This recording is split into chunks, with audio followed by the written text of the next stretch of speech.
In the twilight spaces between reality and unmanifest potential, where the boundary between creator and creation blurs into ambiguity, lies the shadowed figure of the cosmic architect, the demiurge, whose hands have shaped our material prison while his eyes remain blind to the greater light beyond. We stand now at the threshold of understanding, peering through ancient fragments of wisdom that shimmer like broken glass, each reflecting a different facet of that primordial catastrophe which the Sethians dared to name the birth of Yaldabaoth. Before we get started, don't forget to check out my website, Oculus.com, and if you'd like to support the channel, there are links to donate via Ko-fi or PayPal in the description and pinned in the comments. But the easiest way to support is just to like the video, subscribe, and leave a comment telling me your thoughts. Remember to check out Folks of Yore, another channel I'm involved in, where we look at interesting stories from history, but from a more human perspective. Alright, let's dive in.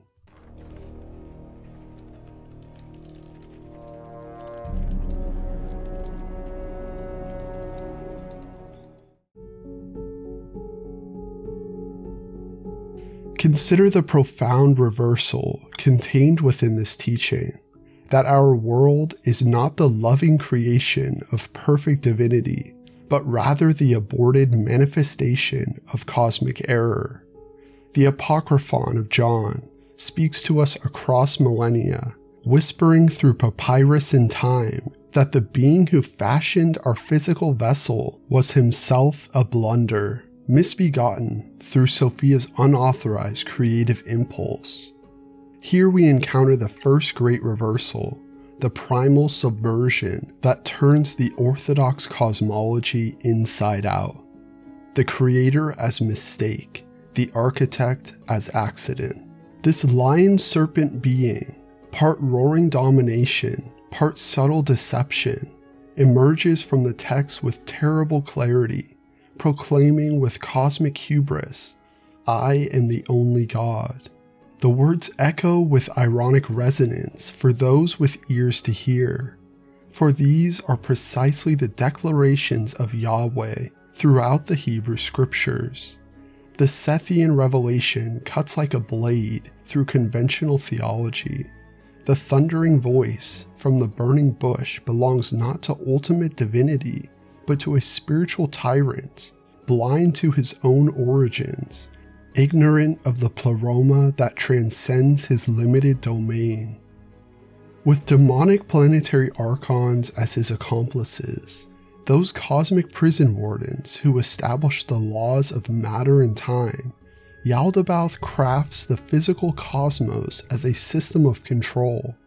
Each celestial sphere becomes another layer of separation between the divine spark within humanity and its source in the fullness beyond. The stars, once worshipped as guides, are recast as jailers. The planets, once bearers of divine influence, become barriers to transcendence. The material world itself, with all its beauty and terror, stands revealed as a complex mechanism of forgetting. Yet into this prison of matter comes the whispered promise of liberation. The Sethian teaching does not abandon us to cosmic despair, but illuminates a path of salvation through the spiritual lineage of Seth. This third son of Adam becomes the vessel of genuine gnosis, not information to be learned, but transformation to be experienced. A direct, intuitive knowledge of our cosmic origins that awakens the divine spark within. The material world may be a trap, but the soul carries within it the keys to its own liberation, if only it can remember its true nature. In this cosmology, the pre-existent Christ appears not as blood sacrifice, but as a messenger of illumination, descending through the spheres of archonic control to deliver the saving knowledge that the demiurge would keep hidden. Despite Yaldabaoth's attempts to silence this cosmic revelation through crucifixion, the ultimate expression of material power over spirit, Christ's resurrection represents the ultimate defeat of the cosmos crafting demon. The physical death that was meant to extinguish the divine messenger instead reveals the illusory nature of material dominion. What emerges in this teaching is not merely an alternative theology, but an entire countercultural framework that reimagines humanity's place in the cosmos. For those in the know, the meaning of Gnostic in its purest sense, salvation comes not through blind faith or ritual observance, but through direct experiential knowledge of cosmic truths. The spiritual aristocracy is not determined by birth or adherence to law, but by the awakening of inner vision. That such teachings were widely and deeply received by Christians all over the empire and beyond speaks to their profound psychological resonance. The multiple translations and nearly dozen known Sethian texts reveal not a marginal cult, but a significant spiritual current flowing beneath the surface of emerging Christianity. By the 4th century, when Epiphanius documented half a dozen different Christian sects who had adopted and transformed these teachings, we glimpse the persistent power of this cosmic inversion to capture the imagination of seekers throughout the ancient world. The concept proved shocking to the ancient world, precisely because it struck at the heart of established religious and philosophical frameworks. When Plotinus felt compelled to compose rebuttals, we see the measure of the Sethian challenge to Platonic optimism about the cosmos. The malevolent demiurge represents not merely a theological position, but an existential stance, a way of explaining the undeniable presence of suffering and evil in a world ostensibly created by divinity.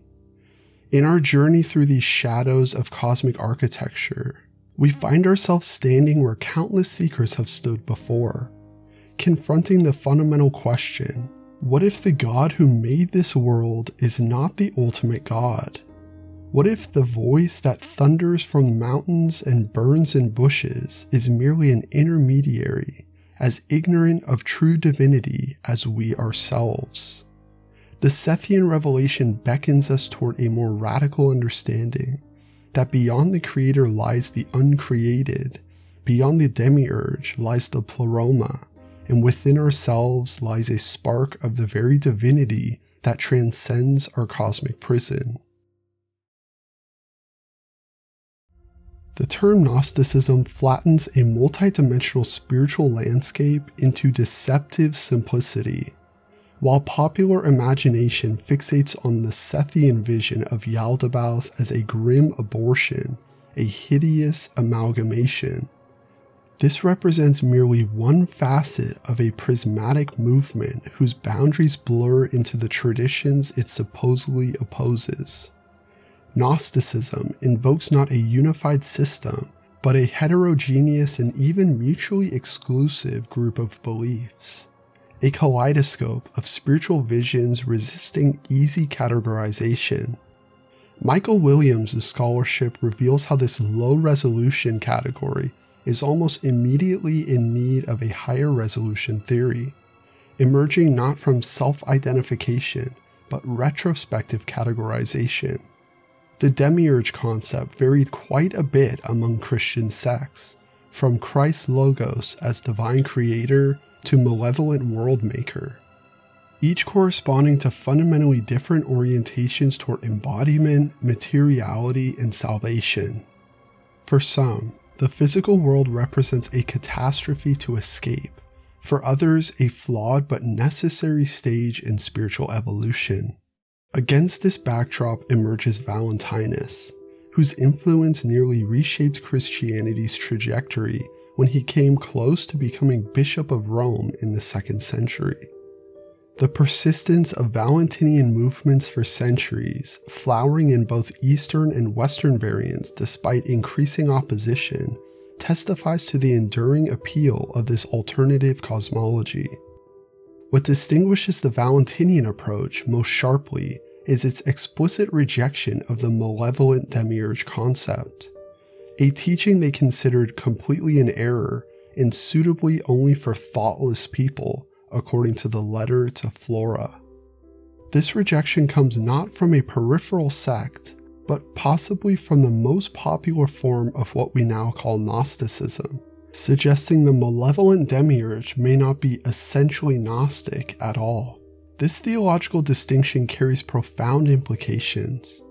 If the demiurge is not malevolent but merely limited, engagement with physical existence becomes not contamination to escape, but a necessary stage in spiritual evolution.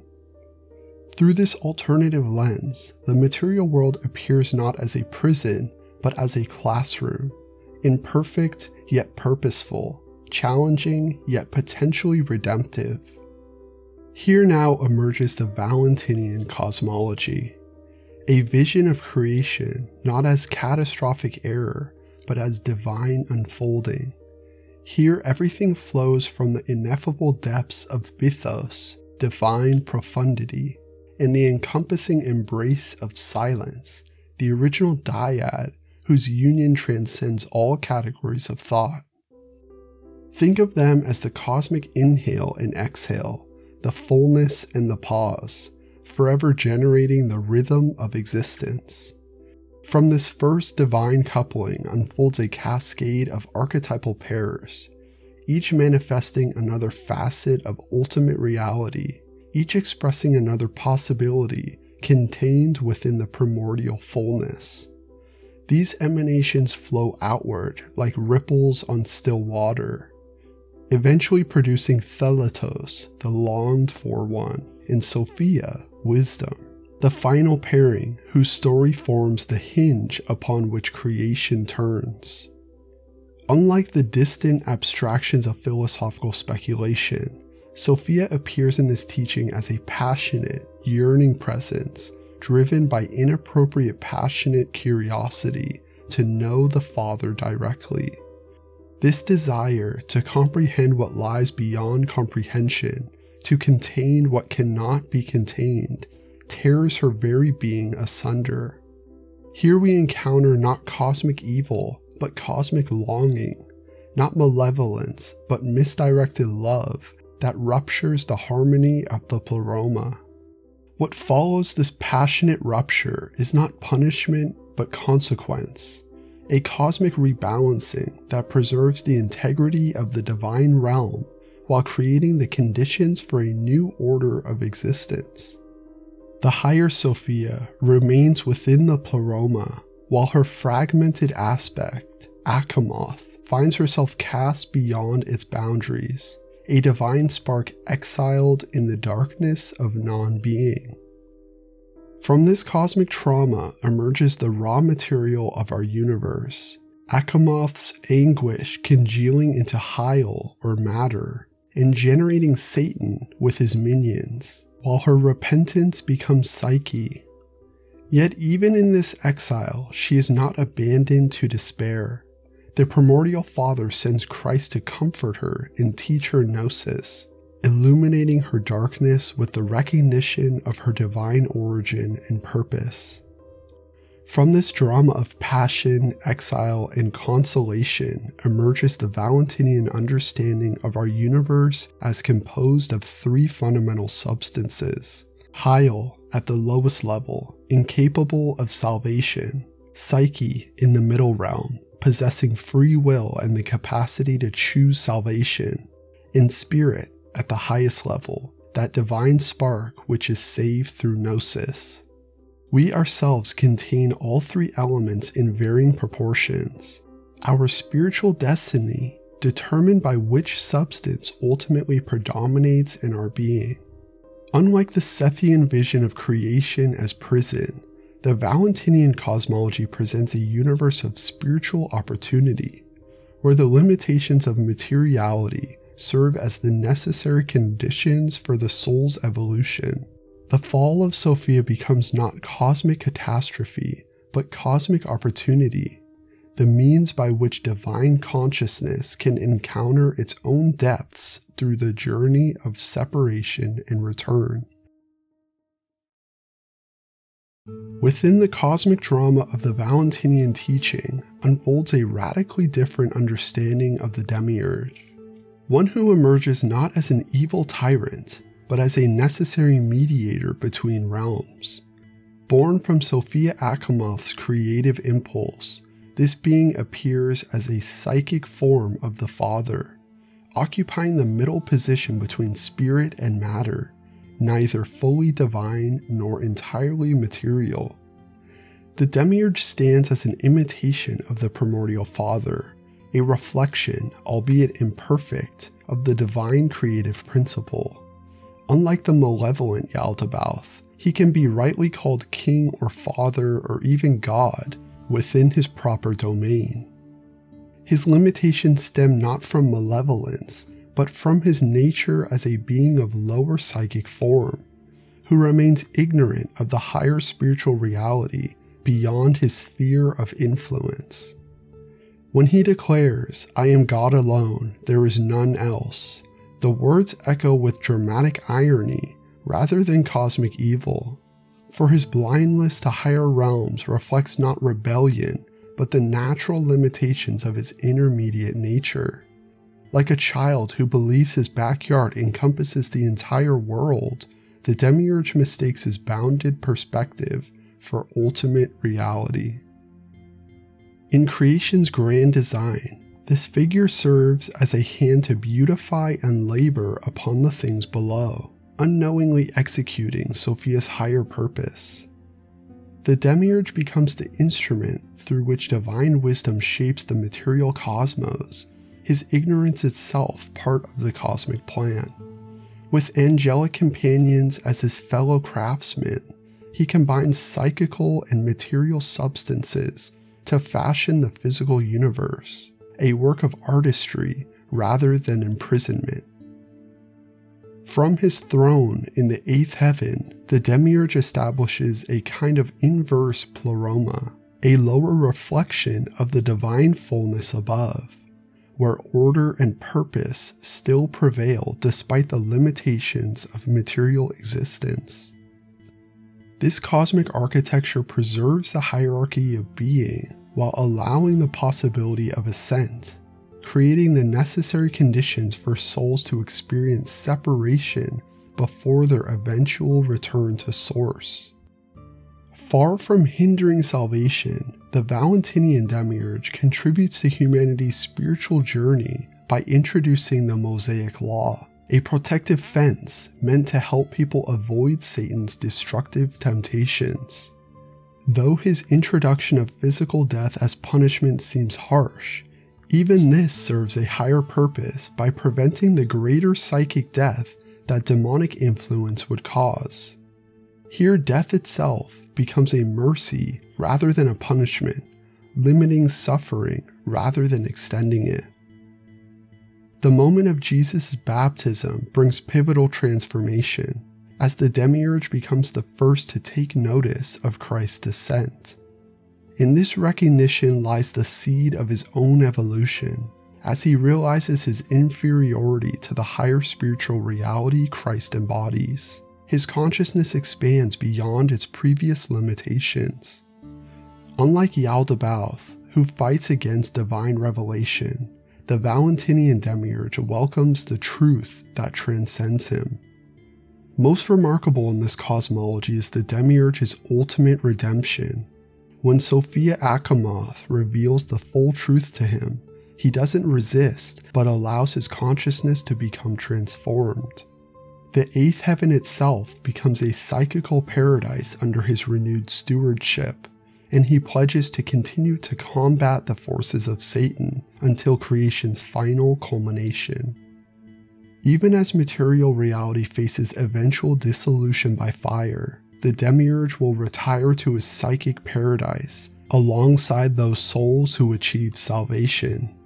This vision of cosmic reconciliation offers profound hope, suggesting that even the limited creator of our physical universe participates in the greater pattern of evolution and return. The Demiurge's journey mirrors our own, beginning in ignorance, awakening to greater truth, and ultimately finding his proper place within the cosmic order. Where creator meets creation, we find not one demiurge but many, each reflecting a different understanding of our relationship to the physical world. These varying conceptions offer not merely theological distinctions, but different ways of being in the world, different orientations toward embodiment and transcendence. The Valentinian system reveals itself as much closer to the Timaeus of Plato than the Sethians, a connection that transforms our understanding of this spiritual tradition. Both cosmologies involve the impressing of forms onto imperfect matter, creating an imperfect but best possible cosmos within the constraints of materiality. Yet crucial differences remain. Plato's demiurge acts from wisdom and benevolence, while the Valentinian creator operates as an ignorant instrument of the cunning of Sophia, executing a divine plan beyond his comprehension. Where the contrast becomes most illuminating is between the Valentinian and Sethian visions of creation's purpose. For Valentinians, the material world is fundamentally not a kind of material prison, but a necessary stage in the soul's journey, a complex interweaving of limitation and potential that provides the conditions for spiritual growth. The demiurge appears as a cosmic golem, fashioned to serve a higher purpose, rather than the predatory Yaldabaoth who actively opposes humanity's liberation. This philosophical distinction carries profound existential implications. The Valentinian approach is much more optimistic and monistic as opposed to dualistic, seeing creation as flawed yet fundamentally aligned with divine purpose, rather than as a mistake to be escaped. In this vision, matter itself is an evil, but merely limited, providing the necessary resistance through which consciousness evolves. Our physical existence becomes not punishment, but opportunity, a temporary stage in which the soul can discover its true nature through contrast with what is not. Perhaps most revealing is the Valentinian position on Jewish law, where Sethians rejected the Torah as the creation of a malevolent deity, and Proto-Orthodox Christians embraced it as divine revelation. Valentinus adopts a moderate position that acknowledges both its value and its limitations. The law emerges in this teaching as a desperate attempt by the demiurge to protect humans from demonic influence, a spiritual guardrail established not from tyrannical control, but from genuine concern for humanity's well-being. Though ultimately insufficient for full spiritual salvation, this law could still provide psychic salvation for those not yet ready for higher gnosis. The Valentinian approach transforms our understanding of religious tradition itself, not as absolute truth or deceptive control, but as provisional guidance appropriate to certain stages of spiritual development. What emerges from these contrasting demiurge conceptions is not a simple question of true versus false, but a spectrum of cosmic visions, each expressing different aspects of our complex relationship with existence. The malevolent demiurge gives voice to our experience of the world's suffering and injustice. The ignorant but redeemable creator acknowledges limitation while preserving hope. The wise Platonic craftsman expresses our intuition of purpose and design. Rather than choosing between these visions, we might recognize how each illuminates different aspects of our lived experience, how we oscillate between seeing the world as prison, classroom, and sacred manifestation depending on our own spiritual state.